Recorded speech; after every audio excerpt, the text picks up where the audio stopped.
முரசொலி நாளேடு வெளியிட்டுள்ள தலையங்கத்தில் தமிழ்நாட்டு இளைஞர்கள் கையில் உலகத்தை கொடுத்துள்ளார் முதலமைச்சர் மு.க.ஸ்டாலின். நீங்கள் படியுங்கள், உங்களுக்கான அனைத்து தேவைகளையும் நான் பார்த்துக் கொள்கிறேன் என்ற நம்பிக்கையை உருவாக்கிவிட்டார் முதலமைச்சர் என்று முரசொலி நாளேடு தெரிவித்துள்ளது. 20 லட்சம் மாணவர்களுக்கு மடிக்கணினி வழங்கும் திட்டத்தின் முதற்கட்டமாக 10 லட்சம் மாணவர்களுக்கு மடிக்கணினி வழங்கும் திட்டத்தை நேற்று முன்தினம் முதலமைச்சர் மு.க.ஸ்டாலின் துவக்கி வைத்ததாகவும், இதன் மூலம் அரசு பொறியியல், கலை மற்றும் அறிவியல், மருத்துவம், விவசாயம், சட்டம், பல்வகை தொழில்நுட்ப கல்லூரி, தொழில்துறை பயிற்சி போன்ற அனைத்து படிப்புகள் சார்ந்த மாணவர்களுக்கு மடிக்கணினிகள் வழங்கப்படுவதாகவும், டெல், ஏசர், HP போன்ற உலகத்தரமான நிறுவனங்களின் மடிக்கணினிகள் மாணவ மாணவியர்களுக்கு வழங்கப்பட்டதாகவும் முரசொலி நாளேடு குறிப்பிட்டுள்ளது. மாணவர்களுக்கு வழங்கப்படும் இந்த மடிக்கணினிகளில் Intel i3 AMD Ryzen 3 processor, 8GB RAM, 256GB SSD நினைவகம், Windows 11 Home Strategic மற்றும் பாஸ் லினக்ஸ் OS ஆகிய மென்பொருட்கள் உள்ளன. கல்வி மற்றும் திட்டப்பணிகளுக்காக MS Office 365, செயற்கை நுண்ணறிவு மென்பொருளான பெர்ப்ளெக்சிட்டி ப்ரோவின் 6 மாத சந்தாவும் வழங்கப்பட்டுள்ளதாக முரசொலி நாளேடு தலையங்கத்தில் சுட்டிக்காட்டியுள்ளது. தமிழ்நாடு என்றால் கல்வி, கல்வி என்றால் தமிழ்நாடு என்ற பெயரை பெற்றுள்ளது என்று துணை முதலமைச்சர் உதயநிதி சொன்னதை மெய்ப்பிக்கும் விழாவாக அது அமைந்திருந்ததாக முரசொலி நாளேடு பெருமிதம் தெரிவித்துள்ளது. சென்னை நந்தம்பாக்கம் வர்த்தக மையத்தில் நடைபெற்ற இந்த விழா என்பது மடிக்கணினி வழங்கும் தொடக்க விழாவாக மட்டுமல்ல, தமிழ்நாடு எந்த வகையில் எல்லாம் அறிவில் சிறந்த, கல்வியில் சிறந்த, அனைத்து வகையிலும் சிறந்த வெற்றிமிகு மாநிலமாக இருக்கிறது என்பதை உணர்த்தியதாகவும் முரசொலி நாளேடு பாராட்டு தெரிவித்துள்ளது. சீனாவின் வளர்ச்சியும் தமிழ்நாட்டின் வளர்ச்சியும் ஒன்று. தமிழ்நாட்டைப் போல வேகமாக ஏன் முன்னேற முடியவில்லை என்பதை பிற மாநிலங்கள் சிந்திக்க வேண்டும். முதலீட்டாளர்களை இவ்வளவு வலுவாக தமிழ்நாடு ஈர்க்க காரணமாக இருப்பது திறமையான மனித வளம், தகுதியான கட்டமைப்பு வசதிகள், எளிமையான நிர்வாகம், பரிமாற்ற திட்டங்களாகும் என்று சொன்னார் இந்தியாவின் தலைசிறந்த பொருளாதார வல்லுநர் அரவிந்த் சுப்பிரமணியம் என்று முரசொலி நாளேடு தலையங்கத்தில் குறிப்பிட்டுள்ளது. ஒரு பையன் படிக்கிறான் என்றால் சொத்தை வித்தாவது, கூலி வேலைக்கு சென்றாவது படிக்க வைக்க நினைக்கும் நாடு தமிழ்நாடு.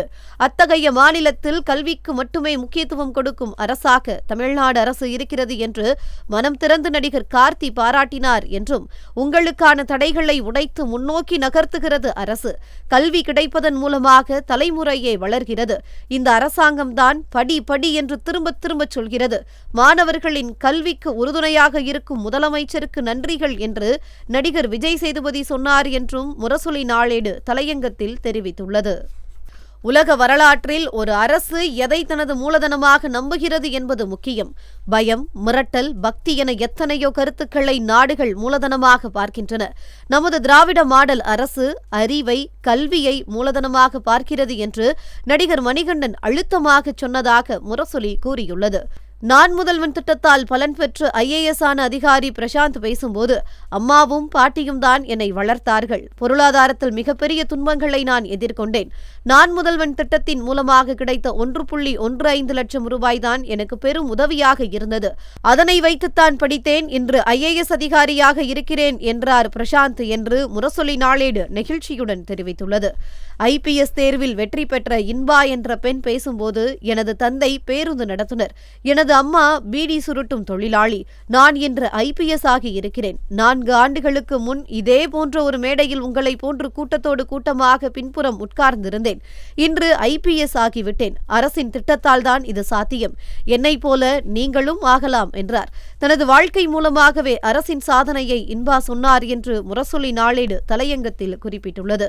டீ கடையில் வேலை பார்க்கும் தந்தையின் மகளாக 12ஆம் வகுப்புக்கு மேல் படிக்க முடியாத நிலைமையில் இருந்தேன்.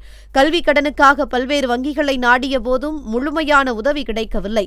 ஆனால் அரசின் 7.5% இடஒதுக்கீட்டால் அண்ணா பல்கலைக்கழகத்தில் படித்து இன்று நல்ல வேலையில், நல்ல ஊதியத்தில் இருக்கிறேன். 50% தான் கடன் கொடுக்க முடியும் என்று சொன்ன வங்கிகள் என்று எனக்கு 70 லட்சம் ரூபாய் வரை வீட்டுக்கடன் வழங்கவும் தயாராக உள்ளன. இது எங்களுடைய வாழ்க்கையை மட்டுமல்ல, எங்கள் குடும்பத்தின் எதிர்காலத்தையும் மாற்றியுள்ளது. இதனை உருவாக்கிய முதலமைச்சருக்கு நன்றி என்று அண்ணா பல்கலைக்கழக மாணவி பவித்ரா சொன்னபோது அரங்கமே கண்கலங்கி கைத்தட்டியது என்று முரசொலி நாளேடு கூறியுள்ளது. நாங்க இருக்கோம், நீங்கள் படித்துவிட்டு மட்டும் வாருங்கள், உலகம் உங்கள் கையில் என்று சொல்லும் அரசு இது என்றார் பிரபலமான நகைச்சுவை பேச்சாளர் அலெக்சாண்டர் பாபு என்றும் முரசொலி நாளேடு சுட்டிக்காட்டியுள்ளது. உலகமே உங்கள் கையில் உள்ளது, நீங்களும் வென்று வாருங்கள், நாங்களும் வென்று வருகிறோம் என்று முதலமைச்சர் சொன்னபோது அரங்கமே கைத்தட்டலால் அதிர்ந்ததாக கூறியுள்ள முரசொலி நாளேடு, தமிழ்நாட்டு மாணவ சமுதாயம் வெல்லும், முதலமைச்சர் மு.க. ஸ்டாலினும் வெல்வார் என்று உறுதிபட கூறி தலையங்கத்தை நிறைவு செய்துள்ளது.